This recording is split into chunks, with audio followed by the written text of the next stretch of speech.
see you make it. Who are you? FBI agent Detective DeMarco DeCudro.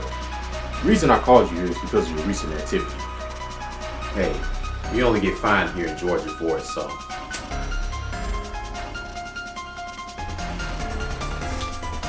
4 pledges of immunity. No, I'm not here for that. Though I would like to investigate that later on. The reason I'm here is for something different. I'm looking for a man named Wesley Dash, aka Sandman. Do you know of him? I don't know him. I thought that would be one of your rabbit out of the trick hats. But here at the Criminal Investigation Bureau, we use what we call evidence. And clearly, this evidence here shows that you know of a guy named Sandman. Shit. Of course, if you cooperate with us, there's different ways you can avoid our country's modern-day plantation system. Hey, I never knew how to tell either. No worries. There's no reason to try to strip a man of his pride. Only keep him within the game, and the whole system continues. But we do need you for something. There's been a lot going on around this country. Bank heists, robberies, jewelry heists. Lots of things going on, and we think that you'll be able to help. So what are you saying? I have to save the country now too? Sort of. Let me explain it like this. We were able to discover $12 million that was just recently found in a river in Seattle. It was over $500,000 of deposits suddenly gone in transactions in Houston, and over 3 paintings valued at $2 million on the street stolen in Atlanta. Do you know of any of this? Who still steals paintings? Like, this ain't 1890. We have a tip that showed us of a mob syndicate that have been the ones committing these heists, and that's where you come in. Just go into any areas where you know they may commit any heists. See what you can find out about them. See what you can steal, or just find out anything you can about them, so we can possibly get a tip, find out who's the leader, and then make an arrest. Damn. What does this have to do with me?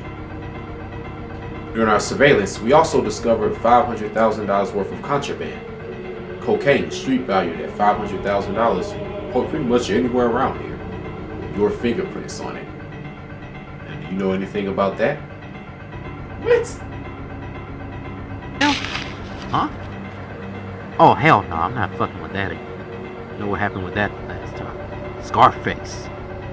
Motherfucker! Good luck on your mission.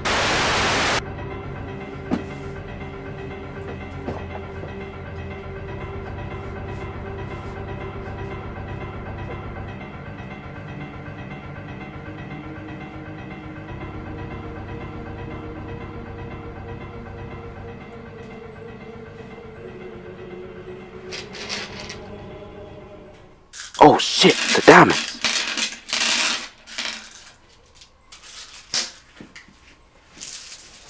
Intruder alert. Intruder alert. Intruder alert. Now releasing Project Hybrid X. Now releasing Project Hybrid X. Now releasing Project Hybrid X. Damn. Get the hell out of here.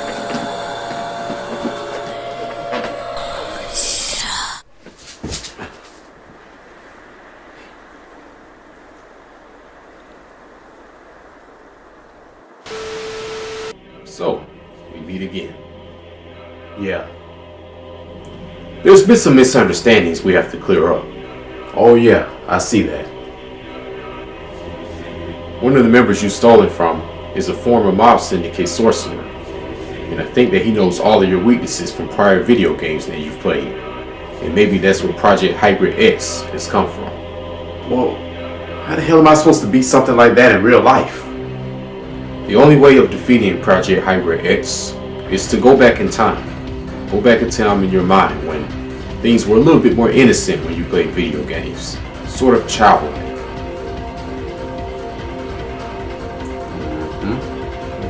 And you have to beat Bonanza Bros for the Sega Genesis.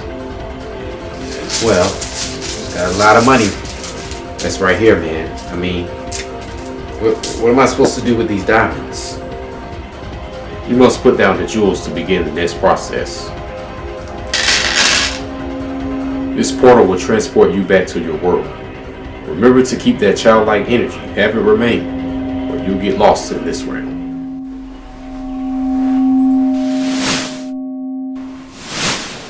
Again.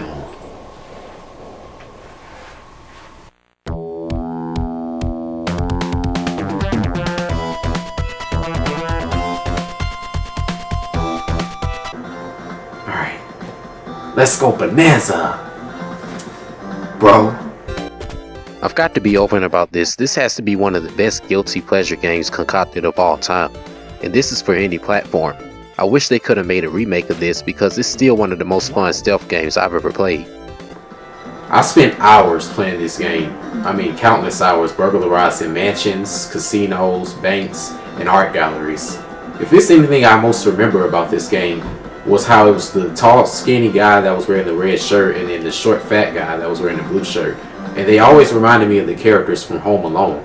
I think the characters from Home Alone had an influence on Roby and Moby, which I think are their names in Japan. But here in America, we always knew him as the tall, skinny guy and the short, fat ass. Well, the purpose of this game is you're supposed to be stealing items for a police chief to test the security in the town of Bassville. But everything is under one cost. You have to take all of the items, sometimes about 6 or 7 items, in under 3 minutes. And it's no bullshit like on Speed Rumbler where you're navigating through windy paths. But you must understand the floor plan of each facility that you take from.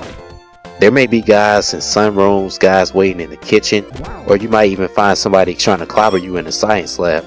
But you at least have a pretty accurate gun to temporarily incapacitate each of the guards that try to attack you. It's all about strategy. You'll have to evade guards rather than take everybody out. The regular guards without the shields, they aren't really too buggy, but the shielded ones can be a pain in the ass. The only way you can take them out is by getting behind them and then trying to watch out. Move, get him, shit! Wait, what? He said it before I did? Yes. This was during the golden age when profanity didn't exist in video games. In every game I've ever played, I mean since the beginning, since I can ever remember, this was the first game I ever played where somebody used a curse word. And I mean, and you know he meant it too, because he just got caught by the police. I mean, wouldn't this be your initial reaction too? Most of the levels have 2 to 3 floors. On some of these floors, you're going to need to sneak through multitudes of guards. Some of them are short and stubby, while others are purple, wide, and fat. I really love this game's sense of humor. Everything is so two-dimensional, except when you look at the background, hiding in a 3D perspective. But for 1990, I have to admit everything is really neat, and it synchronizes with the texture and the whole color setting. This game reminds me of being inside a children's entertainment center, because you can evade guards in all kind of creative, wacky ways. Whether you're jumping in between a fat guard or a metallic guard, or springing up and down in a way, you'll love how, you can escape in all type of neat tight situations. But be careful because the controls can be unresponsive at times, and you'll be calling every number you can remember for a bond soon. It reminds me of how a lot of older Genesis games used to be. And if you played a lot of Sega games during the 90s, then you'll remember certain games that had that feeling. But regardless, nothing is really better than running away from a cop and rappelling across a 20-foot building and then bursting into a wall where a fat cop who looks like a honey bun doused with grape jelly that's been burnt is waiting to throw a bomb at you. I mean, how cool is that? The music is very catchy and funny. It fits the game really well. Although it cycles repeatedly, you'll appreciate its quirkiness enough to start whistling along with it. One of the most frustrating levels before the last one, of course, is the art exhibit. You can easily get lost, and you're going to have to keep your eyes glued on the map. And one thing too is you'll have to stay attentive to the time, because in the nick of it, you'll be in jail. Hey, come on, man. Damn. I swear, for somebody made in 1990, he can only do so much. Wow, what the hell just happened? To me, what's some fucking bullfuck is sometimes when your partner gets arrested, you'll lose a credit. Like, what the hell? Did he rat on me or something? Hey, nice painting. and marketing. But since they were battling against Nintendo, could you blame them? The most difficult and confusing stage, of course, is the pyramid. You're supposed to get 10 items in 3 minutes, going up and down about 4 levels, each with about 2 or 3 stairs that lead to nowhere. There aren't this many guards inside a real Egyptian or Aboriginal temple, so what's going on here? And whose temple is it that still has this many treasures and artifacts in it? I thought the white man had already taken all this stuff by this point. You're going to need to find your own pattern that works for you the best. You know, the thing that you have to do is like every floor has an item on it, so you're going to need to collect from the top to the bottom. That allows you to diminish time and get more items. The issue is that, you know, you're trying to do this and see exactly where you're at the same time. Come on. Fuck! You can do it. Let's go. Fuck! If I remember right, if you slip through one, I think it drops you to the bottom of the floor. I don't want to take that risk. Come on. Shoot. Jump. Alright. I'm out of here. Alright, so that was Bonanza Bros right there. If you had a Genesis back in the day, then you already know how much of a classic this is. But if you never played it back in the day, then I definitely would recommend it for you. I mean, it's a classic, fun 2-player game. You know, it's definitely a fun game to play with another female. And, you know, especially if you're trying to get some, I'll definitely recommend it for you. But, you know, that's pretty much Bonanza Bros for you. You got a pocket full of diamonds. And hey, everything is well now. So I'll see you for the next episode.